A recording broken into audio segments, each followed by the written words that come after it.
Φιεστάν, θα είναι σαν την τελευταία φορά που κάναμε κάτι μαζί. Αυτό λέτε καποδίστριας. Μοιάζει με γυναίκα. Εντάξει, ίσως να μην ήμουν ο καλύτερος θείος. Αλλά υπόσχομαι σήμερα θα περάσουμε ποιοτικό χρόνο. Τώρα ποιος θέλει να βάλει μάσκες και να μπει στο αμάξι μου?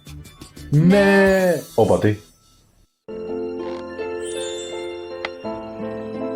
Τώρα που είμαστε μόνοι μας, Ροζάνα, είναι κάτι που η καρδιά μου καίγεται πολύ καιρό για να σε ρωτήσει. Ω, Ρέτζιναλντ! Hey! Θες να ακούσεις ένα αστείο? Λοιπόν, η πρώην μου πέθανε στο μυαλό μου. Δυστυχώς το σώμα της όχι. Το σώμα της όχι.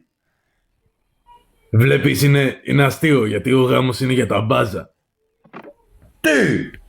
Wow, είναι ένα μουσείο κεριού. Είναι σαν αληθινά. Εκτός από αυτό. Γεια σας. Εγώ είμαι βρε, ο θείος Ταν.